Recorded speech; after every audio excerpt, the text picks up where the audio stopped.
Well, today I'm going to be having a special guest on the program. I think you're really going to enjoy a lot of what he has to say. He's an author of a book that talks about the, shall we say, questionable election here in the United States in 2020.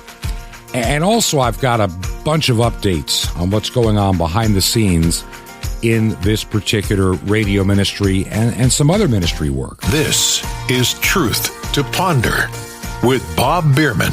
And welcome to what should be a fairly busy episode of Truth to Ponder. And I'm your host, Bob Bierman. Now, in just a little bit, I have a guest for the program today, author and also a fellow talk show radio host by the name of Joe Hoft. And he's on radio in St. Louis on RealTalk 93.3. And so I've found Joe, of all places, through a publication I read, pretty much several times a week online, called the Gateway Pundit. The Gateway Pundit. I'm sure many of you that are online are familiar with their work and their material, like a number of other sites that I have found over the years. Their news reporting and their information has always proven over time to be extremely accurate and trustworthy. And that's more than you can say about many news agencies like the New York Times, the Washington Post, just to name a couple of big newspapers. The major networks, ABC, NBC, CBS, are just blatant liars.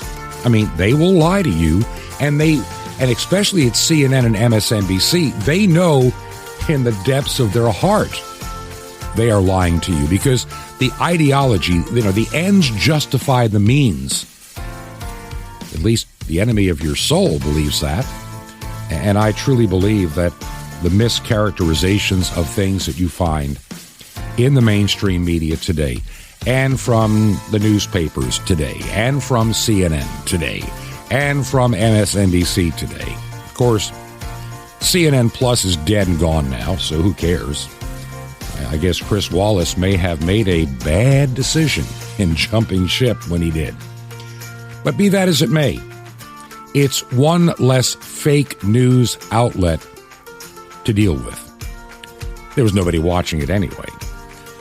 But in doing this program now, going into 19 months, heading toward 20 real quick, my biggest concern has always been making sure the things that I share with you are accurate.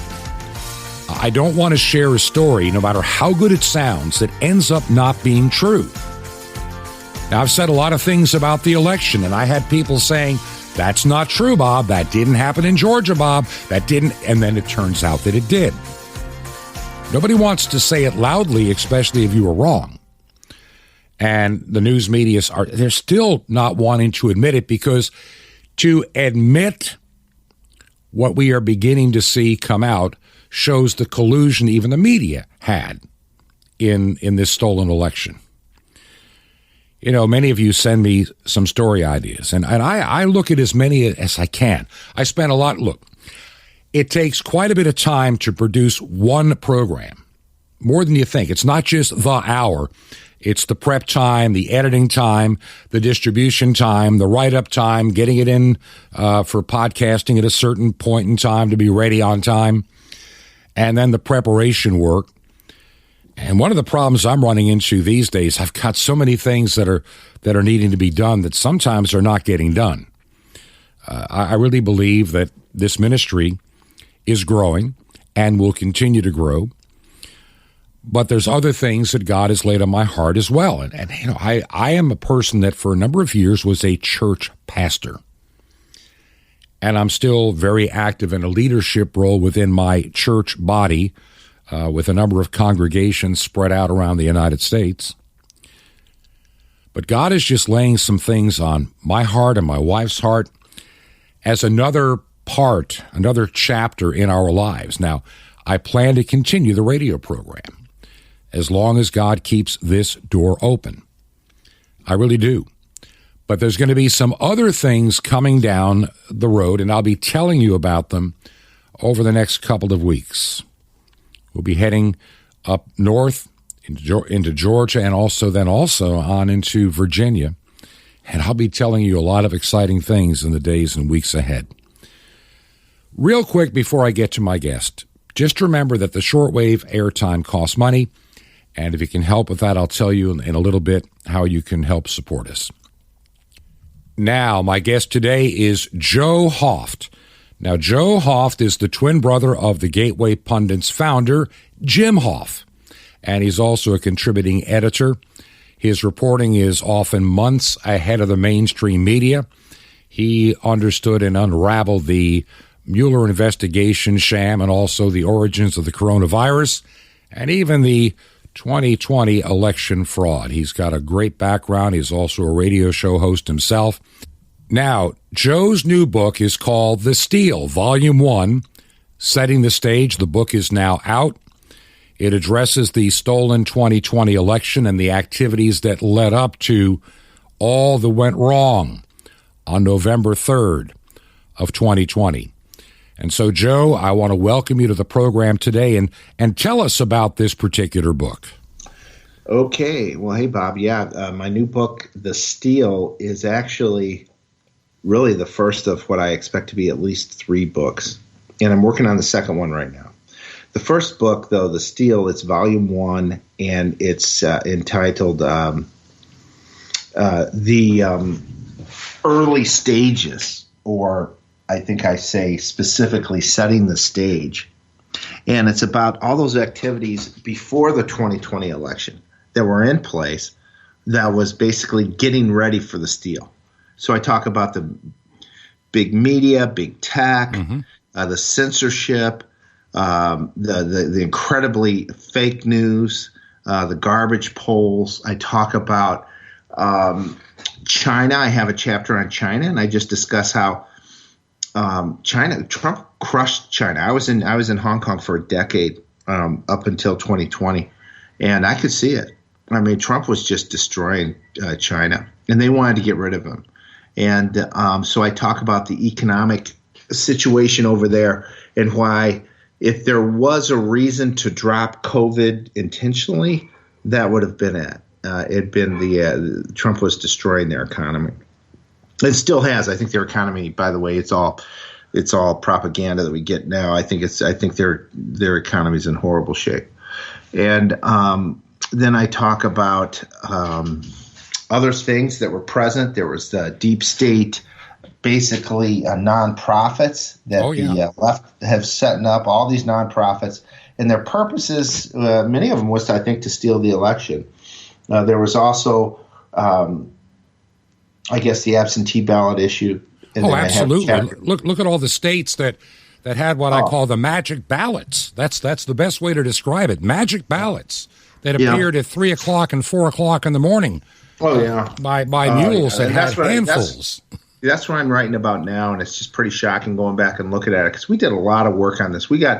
I came back in the summer of 2020 to the States and started working for Jim full time then, and we just we just really dug into this, and I also was a corporate auditor executive over in Hong Kong for a decade, and I know auditing. I've got 10 degrees designations, and I've done this stuff before, so I could go in and look at these results, and that's really what I'm doing here with the second book. Is here's the results, here's what happened, and you talk about the ballot drops, and I could give you I guess a little bit of. I'll tell you about in a moment here about what's in the new book, but in the Steal Volume 1, what I have in there too is a couple things. One is the deep state, and I start off the book with that, Bob. And in that chapter, it's amazing. Before the election, we'd heard about this thing called the Color Revolution, and people are saying it looks like that's what's happening here, a CIA type of operation to take over the country. And the first thing you do is steal an election. And there was a lot of writing about it, and there was some warning about this one guy who was Obama's ethics czar, of all things. Perfect name for this guy. His name's Norm Eisen. And he was behind everything to stop Trump. All these court cases. He was the first guy to get up and speak in the first impeachment on behalf of the Democrats. It tells you the importance in what he was involved in. All these opinions coming from these judges around the country to try to stop the Trump agenda, like building the wall, et cetera, how they kept using lawfare to try to stop all this. Eisen was apparently behind it all. And then here he is being noted there in the Color Revolution. And then after the election, there was an article that came out in Time magazine. And they talk about, they basically give themselves a pat on the back. It's like if you go and talk to a policeman, they'll say, well, oftentimes we catch people because they start bragging about what they did. And that's what I think this Time magazine article was. And they talked about how they had to save the country from this, bad man Trump. So which meant steal the election. Oh, at all cost. At all cost. At all cost. And then the first person that's mentioned, the first person that's quoted in this article at Time magazine is who else but Norm Eisen. So it's just almost like a confession. Well, you think it was coordinated. Oh, yeah, definitely. It definitely was. And that's something that I'm going to put in my new book. But here's a piece that I have, the last chapter in this book, The Steal. I talk about the rallies before the election. And from Labor Day to the election day, Biden and Trump, had these rallies. Trump, of course, had one stint where he was in the hospital for about 10 days and or whatever, a week. And anyways, that kind of hurt his momentum. Number of rallies. But still, Trump had more rallies and more attendance than he did in 2016 against Hillary. By election day, Trump had just a number, maybe almost 100 rallies. But the number of people at his rallies, and I kept a spreadsheet on this, and I'd go to every event, the stories on them to determine an accurate size. I did this with Hillary as well, and that was one of the reasons I said Trump's going to win, because these rallies, Trump was crushing her. Well, it was a massacre in 2020. Trump had 1.1 million people at his rallies. That's right. Biden had 2,000 people total. That's total. Total. I mean, you had some rallies of his that had 6 people, I think, where it was that bad. It was horrible. There was even some of these rallies with circles. There weren't even people in the seats, in some of the seats. All you had was staff workers and the Secret Service. Press, that was it. And media. If you take the media out, I think a lot of those circles would have been empty. That's right. But even counting those circles and stuff, you're down to less than 2,000 people in 2 or so months, Labor Day to Election Day. And 2,000 people compared to 1.1 million. I mean, come on. We're supposed to believe Biden got 81 million. So I think that's really important. And because it's actual numbers. It's not a poll that's been, manufactured. It's actual numbers. And we saw it in 2016. Trump crushed Hillary in that regard. And he also crushed her in social media. But we couldn't really do that this year because social media had censored everybody. It had censored the conservatives. So you couldn't use it. But Trump was still crushing Biden on Twitter and these other stuff. I mean, Biden hardly had a presence. I think he was buying these bots at the end. There's nobody following Biden. That's right. Nobody cares about that guy. I mean, he had a rally just the other day in New Hampshire this past week, I believe, and it was half empty. And of maybe 50 chairs, half were empty. Wow. That's Biden today. And that's up north. I mean, we're not talking like in some deep red state somewhere. No. That's right. This was a state that supposedly Biden beat Trump. It was real close, and I believe it too was stolen. And and they can't even put a dozen people in chairs. I mean, the president of the United States. It's just, and then when we do see any of his rallies, he looks lost. Honestly, I think that his poll numbers have been inflated to make him. I don't think he's doing as good as 30%. No, I agree. I agree with you, Bob. Even among Democrats.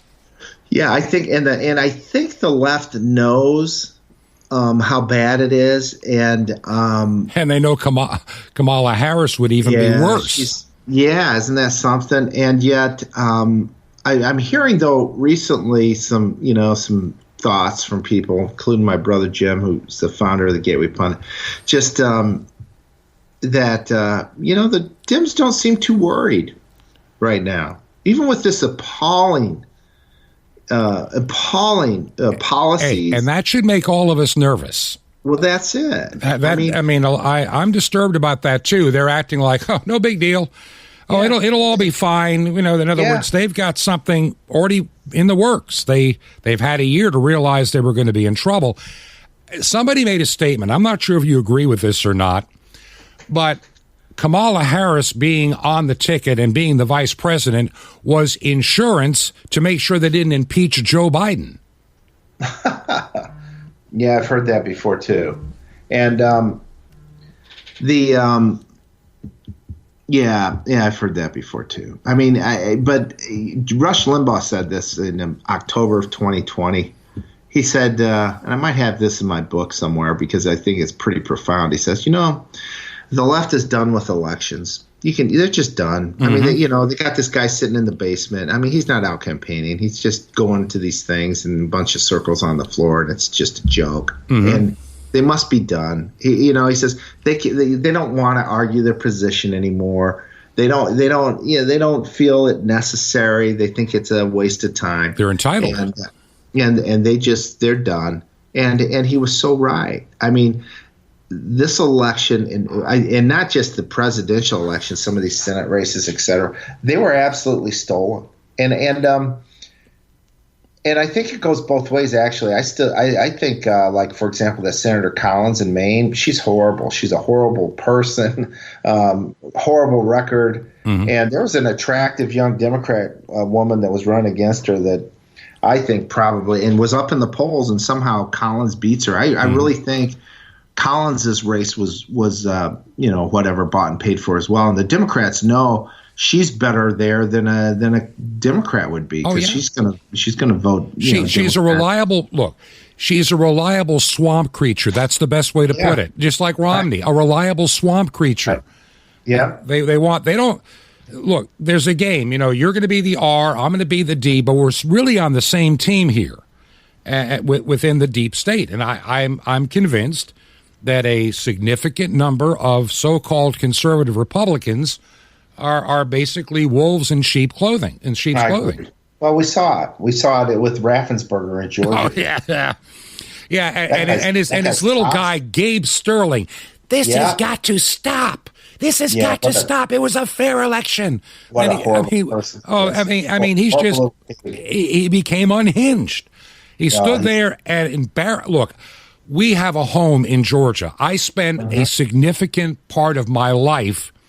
I came to Georgia in 1975, got married, lived in North Georgia. I lived in Atlanta. I have worked all over the state, and I now still own a home way up in the mountains. And so I know the state of Georgia from Bainbridge to all the way up to Dalton, to Savannah, Atlanta, and all points in between.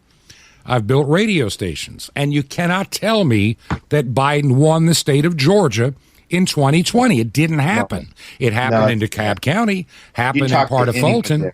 Yeah. Well, Trump in every state picked up votes from the prior election. Mm-hmm. Every state, except for, ironically, he increased his lead in every state is what I should say. He picked up votes in every state.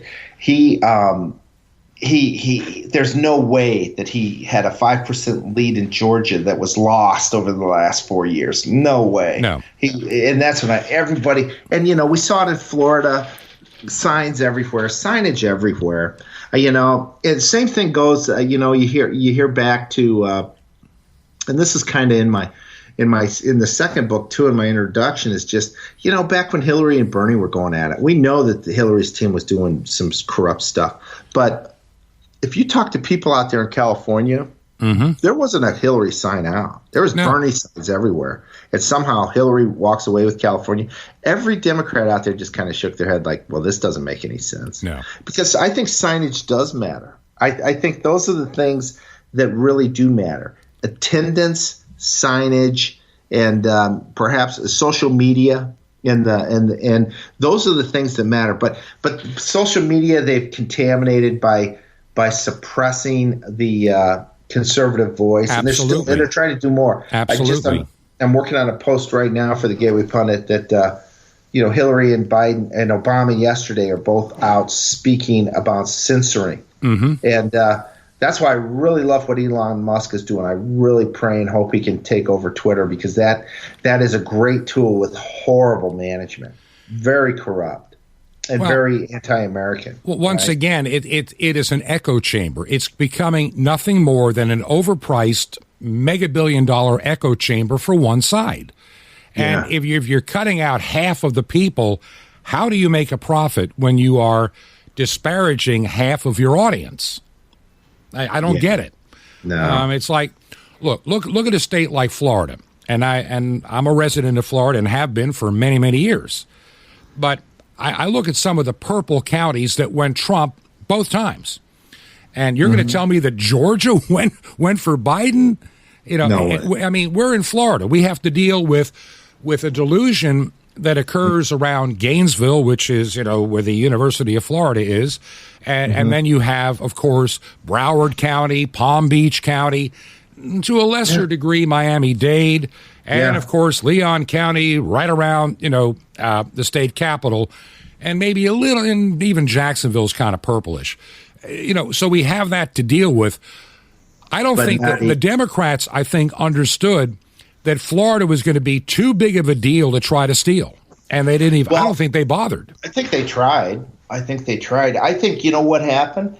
I think down in Miami, those Hispanics that have come over from these countries that have been destroyed by communism, and they're watching what the current communist liberal party is doing, the Democrats. Yeah. It has been, it's taken over by communists. And they voted, I think Miami County went for Trump. I mean, the Latino vote was going, because Latinos that came from there were very outspoken. Oh, yeah, and I've met some. This is evil, and they know better than we do because they've been through it. And they're like, if we don't have this, we don't have anything. So, no, I think Florida, I don't think they had a chance. I think same with even in Texas, they tried to steal that. And the only thing that's going to protect us is good voter laws. Well, yeah, and I think that's where Florida had Georgia beat.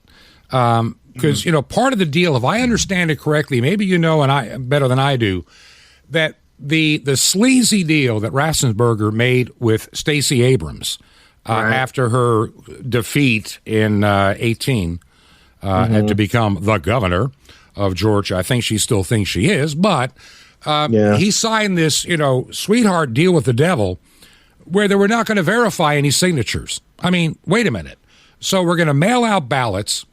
I've got a good friend of mine that spent about 3 weeks after the election traveling around parts of middle Georgia, in the middle of nowhere, off I-16, if you know where that runs from Savannah back up to Macon. And what he did was there were a lot of new voter registrations. I mean, a ton of them in that part of the world. And so he got the list and the addresses and was going out to empty farm fields that had never had a home, a mobile home, or even a pup tent. But that's where people claimed that they lived. And he found hundreds of those. Yeah. And so Raffensperger and little Gabe Sterling and Governor Kemp are going to say, it was the fairest election in Georgia history. How dare you make us look bad? What liars. Oh, they need to, Kemp doesn't need to be running to be in the governor's mansion. He needs to be running from the law because he needs to be in a state prison. Well, I'd heard and I'd written about this, that Kemp had some real financial issues when he was going to be governor. He had some debt. He had some massive debt. And I'd really like to know today if he still has that debt. And what are his ties to China? Because there's some of that going on, too, in Georgia that has been alleged by many reliable sources. I mean, look, I can understand the voting in DeKalb County. And about last year, I had to visit because I do some engineering work still for broadcasts on some unusual projects, a transmitter site in DeKalb County. And I can understand that county went for Biden. I get it. It is a minority county. It is a large population and majority minority in DeKalb County now. And I can understand a good part of Fulton County, even to a lesser extent, maybe even Cobb and South Gwinnett. But I can't understand the numbers that didn't add up. And how do you have somebody on a videotape holding hundreds of ballots fanned out to get a picture before they stuff them in a ballot box where they're not going to verify signature? Yeah, that movie's going to be devastating. And I think I hope it comes out. And I hope it takes, look, I'm one that does not believe that Brian Kemp or Brad Raffensperger deserve to be back in office. They need to be primaried out. I think they need to be thrown in jail. But well, I do too. But you start by getting them out of office. No, and they're saying this that Kemp is somehow ahead in the polls. That's just such garbage. I'm telling you, and this is the thing too that I know, Bob, just from working for the Gateway Pundit and watching it. We get lied to every day. We get lied to tell that we're not that we're the minority. That's a lie. We are the massive majority. President Trump had the largest base ever. Mm-hmm. Biden has no base. I have no idea who's on the Biden team. I would say none, but there's some far left and Democrats, people that have been Democrat their whole lives, that would say, well, we're not on his bus, but we're Democrats. Biden has no base. Trump was it was the biggest base ever, and it grew. Mm-hmm. And we saw that with his numbers in the election, 75 million. The highest number of votes ever was 2008 was 69 million for Biden or for Obama. For Obama. And in 2008. And he had an exciting run then, if you recall. There was a lot of momentum behind that guy. And he set the record. Trump had 75 million. He had the most votes ever for a sitting president, the highest increase ever for a sitting president, blew away his numbers from before, and had the most votes ever, period. Mm-hmm. And then they come in and say Joe Biden got 81 million. Well, let's go back to 2008. I can remember that quite well.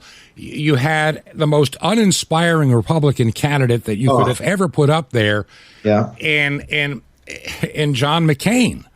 Another, rhino, he and Lindsey Grahamnesty, or Flimsy Grahamnesty, as they call him in some parts of South Carolina, they were doing nothing about the border at all. I mean, but they were rhinos, but they knew how to talk to the conservative base when it came election time.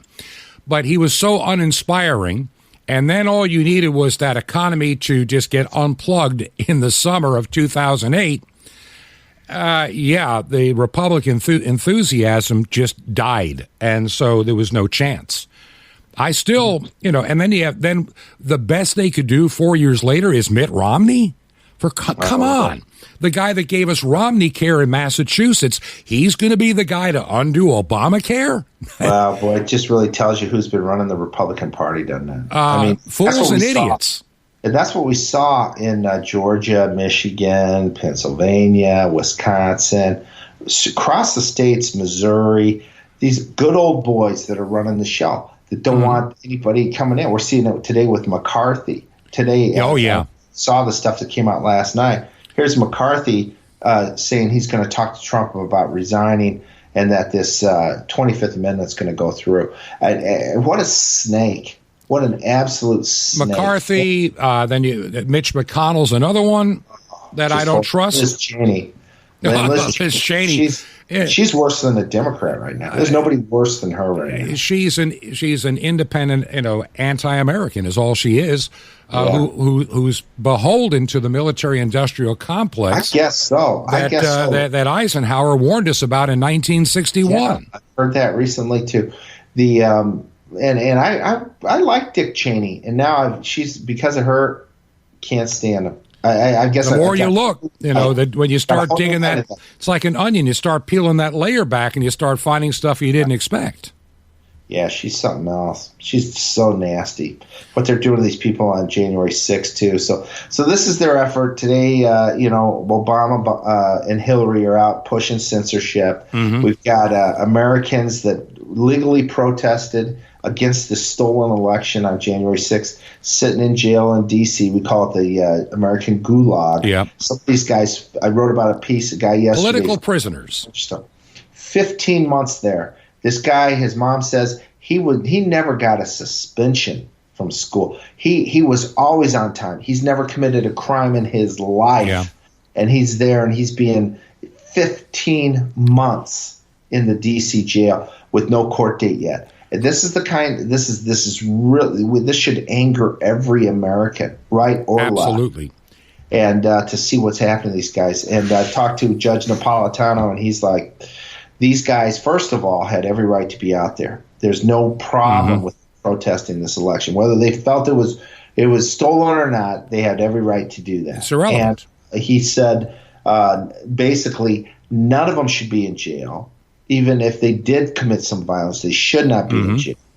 And they should be given a reasonable bail. They should be treated just like the people that burned and looted during the summer of love of 2000. Those people you see, they're getting out free. And and you never hear this from our media. In 2016, when Trump was his inauguration, there was like 200-300 people that got arrested in D.C. They not only got let go, but they got rewarded by Obama in their first days in office. They got money. Yeah. And not just pardon, but money for doing what they did. So this is the kind of stuff, and the average American doesn't know it. So we got to keep sharing this stuff. All right. Two things before we go to our break. I'd like to have you stay on and come back on the other side, but quickly. Before we go to the break, tell people the name of the book again and where they can find it. Yeah, so you can get the book at Amazon, and the name is The Steal, Volume 1, Setting the Stage, and it's by Joe Hoft, and it's my fourth book, and it'll set you up for the next book when we just start talking about exactly what happened. And then my expected third book's going to be The Cover-Up, what they did to try to cover all this up, because that's as significant as almost the steal itself. So, go to Amazon and get it. And my guest today on the program is Joe Hoft. And Joe is the twin brother, as I mentioned before, of the founder of the online publication, the Gateway Pundit. His brother's name is Jim. And Joe's also a contributing editor at the Gateway Pundit. As I've told you before, I spent a lot of time trying to do research for this program. And I spend hours every day going through news and news sites, things on television, emails you send me, videos to see. One of the hardest things, as you can imagine, in doing a program like this is making sure that the information that I share with you is actually correct and is actually accurate. I'm proud to say, and I shouldn't even use the word proud, or I don't want to be prideful, but I feel very positive that over the time we've been doing this program, like 19 months, we've been really careful about keeping accurate information coming your way. Many times somebody will share a story idea with me, send me like a link or a website or something, or video to look at, and I'll think, maybe I need to do this, but then I'll pray about it, think about it, and that voice says, don't do it. Don't share that information. Several times over the past year and a half, I've had a number of stories that people wanted me to share, and I didn't, and those stories ended up not really being true. And I want you to know that when I tell you something, whether it's my opinion or I give it to you as a matter of fact, that you can trust it. Trust is a hard thing to find in this world today. If you believe in our ministry, and the real expense every month is buying the airtime on shortwave. And if you can help us, and I'll be talking more about that right after we get out of this break, would you consider supporting us by making a check payable to Ancient Word Radio? That's Ancient Word Radio. And the mailing address is 5753 5753 Highway 85 North. Highway 85 North. And there's a secure box number 3248. Number 3248. The city is Crestview. One word, Crestview, Florida. And the zip code in Crestview, Florida is 32536. That's 32536. This is Truth to Ponder with Bob Bierman. The Road of the Magi. Coming up, Shalom Aleichem. This is the nice Jewish boy, Jonathan Kahn, your Jewish connection, bringing you the riches of your Jewish roots in Jesus. Now get your pen out as fast as you can so you don't miss out on receiving a special free gift you're going to get and love in a moment. Who were the Magi? Well, the Magi were Persian priests of a strange religion called Zoroastrianism. They were pagans, they were heavily into the occult, yet they were the ones who found Messiah. Why? Because they were seeking God. And yet the Jewish priests and leaders who knew about God didn't find him. Why?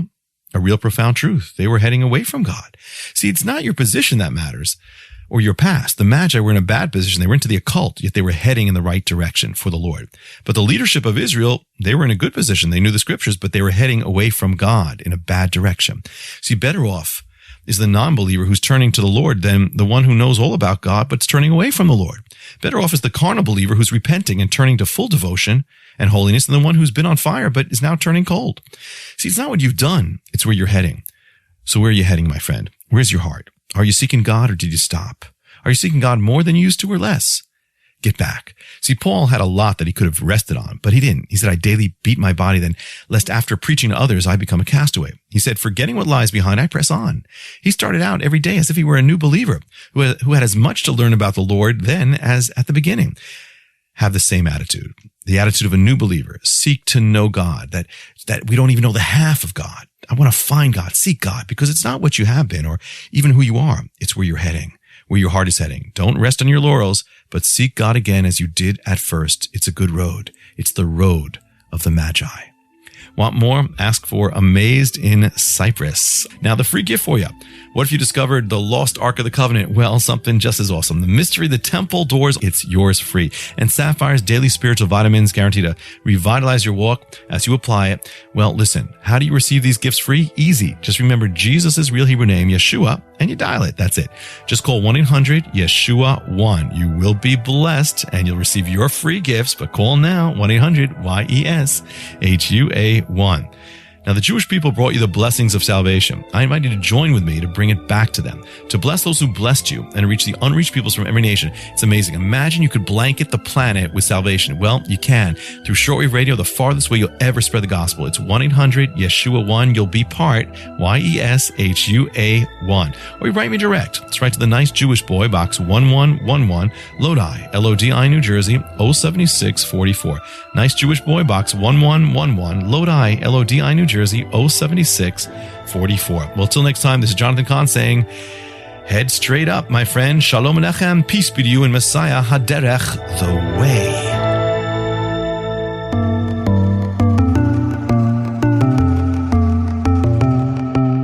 This is Truth to Ponder with Bob Bierman. And welcome back to part 2 of Truth to Ponder. And I'm your host, Bob Bierman. What a great program we're having today. I have this great guest. I'll bring him right back on, Joe Hoft. Jim, by the way, is his twin brother and founder of the Gateway Pundit.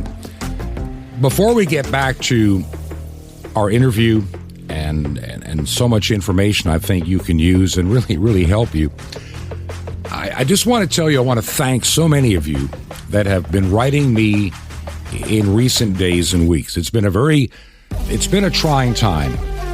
As many of you know, I lost a good friend, a fellow minister, to a tragic accident.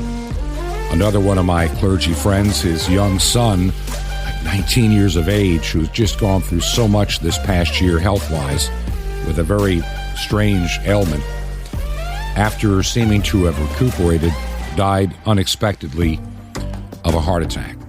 And so there's been a lot of travel, a lot of things to do, and it's hard to sometimes put this radio program together. So if there are any days that they don't sound right, you just understand what we are going through. Plus, it's that time of the year that we need to be heading north for a while. There's so many opportunities, I believe, that God is opening up for what I should be doing at this phase of my life. And I want to make sure that I'm being obedient to what God is calling me to do. I know the radio program is part of it. but there are parts of my ministry that have been dormant for a while, and I'm really feeling very strongly there's going to be some major changes in my life and my wife's life. We know it. We're ready for it. And so keep us in prayer for the next couple of weeks, because it's going to be a really intense time. Some very hard decisions to make. When it comes to this program, I like to be good stewards of the faithful financial giving that so many of you have provided to keep this program on the air. And I'm looking at ways to expand the program and also determine what is the best use of the funds that you have given. And that's why I continually ask you to let me know what station you listen to, because if you don't tell me, I don't know. Shortwave does not have a rating system. It really is up to you. Whether you're able to support the program or not is not even the issue. I just need to know. Would you send me an email?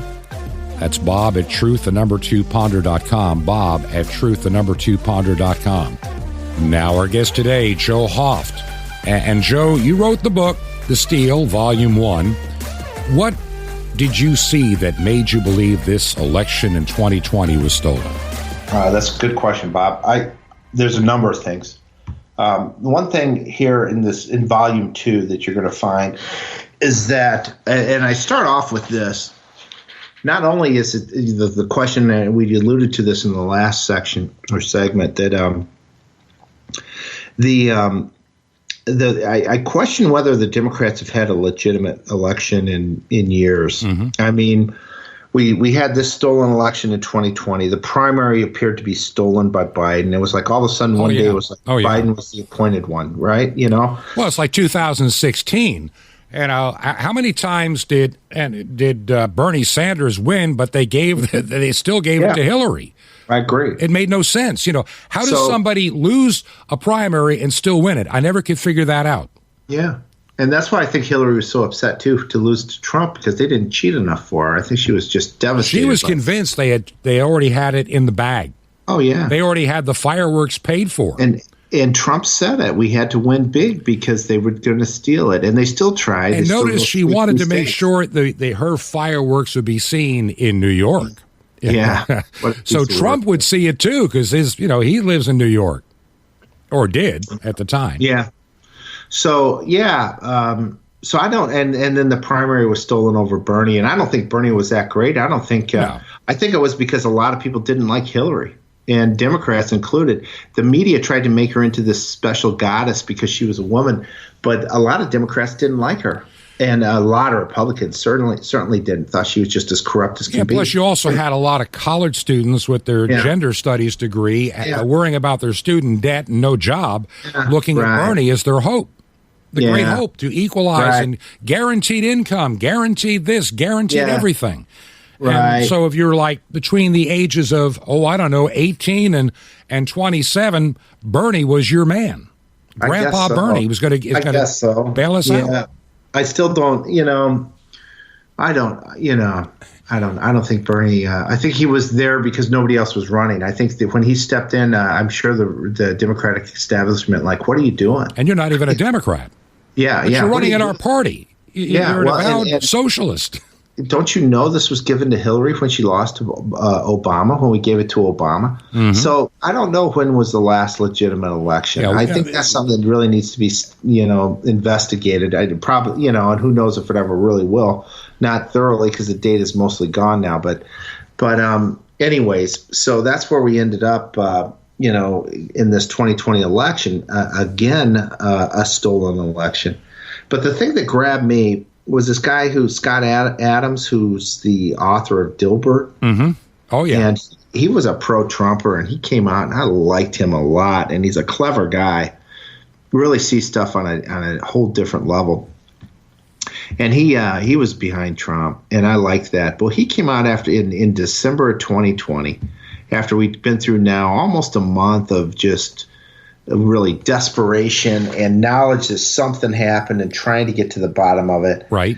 And all this misinformation from our media, the attacks from the media, just this toxic waste where they would call Trump the loser. They would say Biden president. They started saying President Biden as quickly as they could. And we knew Big Tech was going to take anything down that said Trump won, and they did. And it's just toxic circumstances. And then Adams comes out and says, well, all this other stuff is just periphery. All of this is just extra.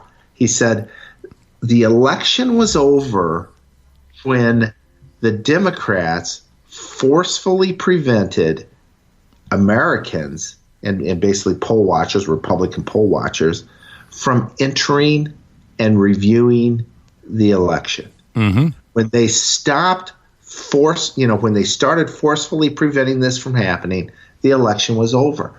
And I think he is so right.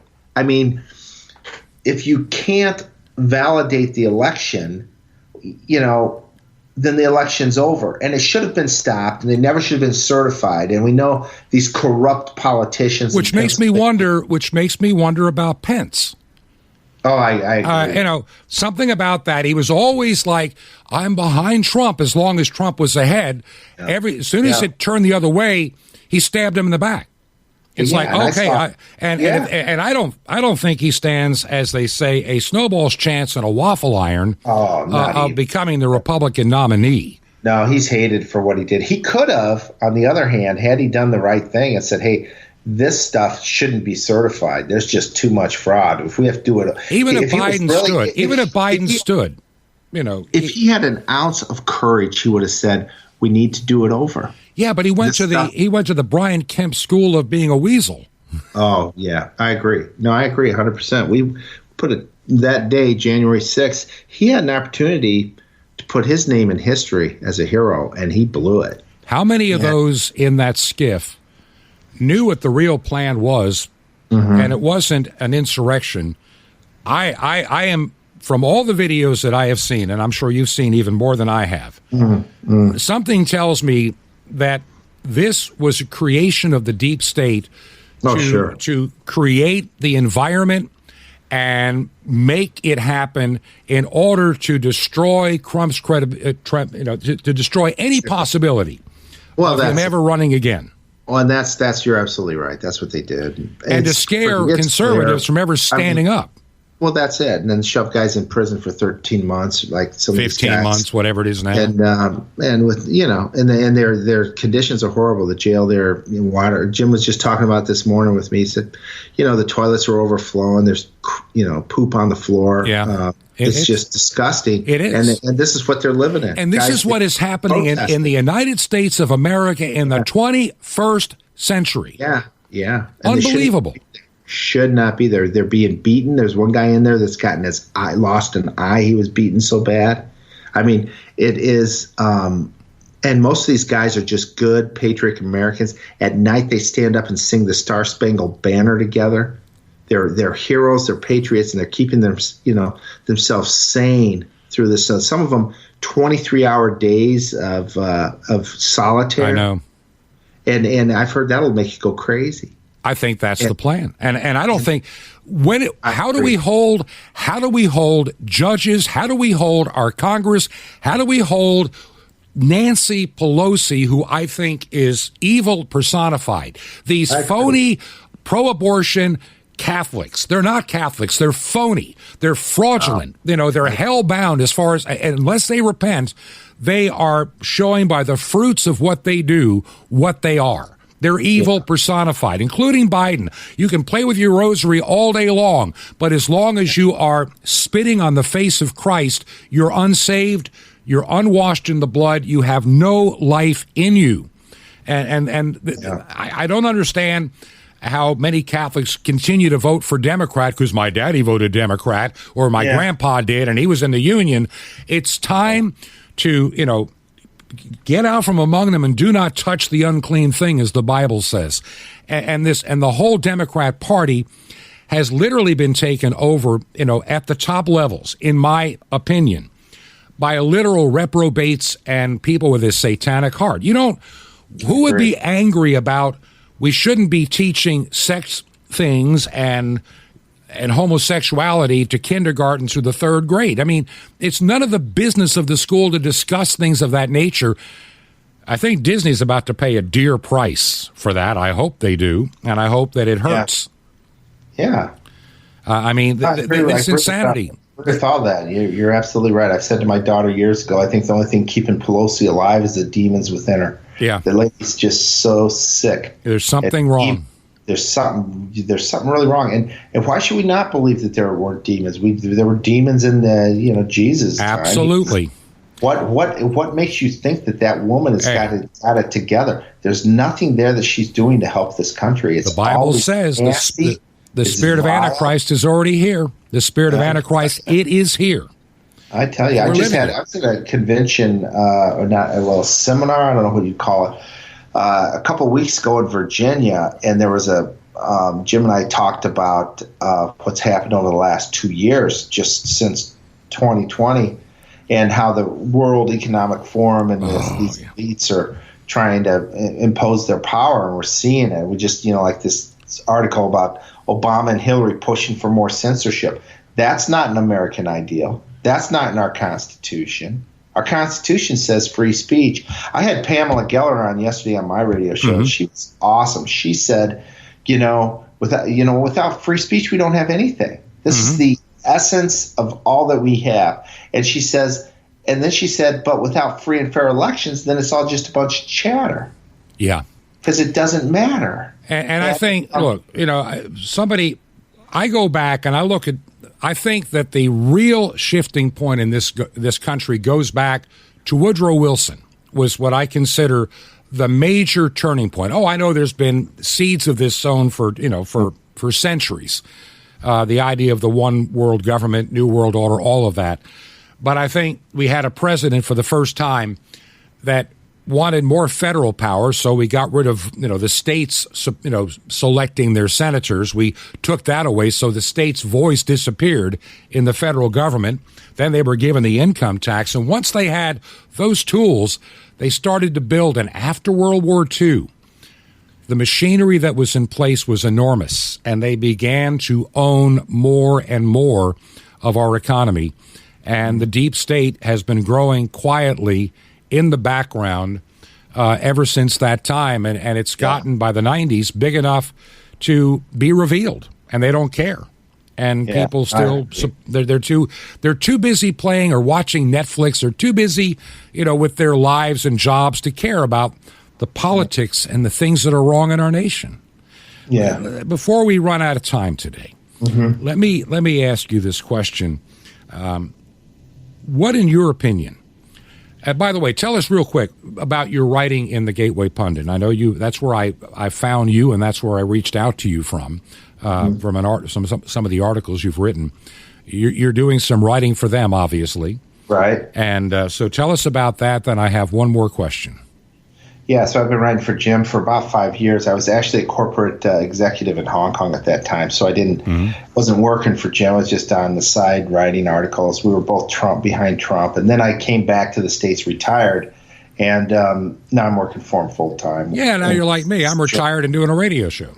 Yeah, and then I'm also doing a radio show, too, here in St. Louis, 93.3 Real Talk. That's just a 1-hour show every day. And in the afternoon, I like it. I was doing a morning show, and I just really too tired. Yeah, I did that, but no longer. I can't. It's just the body does, the spirit is willing, but the flesh is weak. Yeah. In that regard. Yeah, and then I'm writing, and then I'm spending time writing here. I want to... That last book was my fourth one, and I'm working on this fifth one, which is the second book on the election steal. I think it needs to get out there. It just all that happens. So that's what I'm working on now. What do you think, in your opinion, what is it going to take to get America back? Well, I think, first of all, we got to win an election. And that means, we've all got to stand up and be poll watchers, workers, whatever we have to. And if we find crimes, we need to figure out a way to stop that election right there and then before votes are stolen. And we need that mechanism in place because that's what killed this election. And we need free and fair elections, so we need to get involved in that as much as we can. I'm concerned about this upcoming election, but we'll see. I mean, but I think the vote, if it's real, it'll be about 90%. Nobody likes Biden. Nobody likes him. I don't care I don't care. So we've got to do that. And I think once we win power, then we need to freaking throw some people in jail.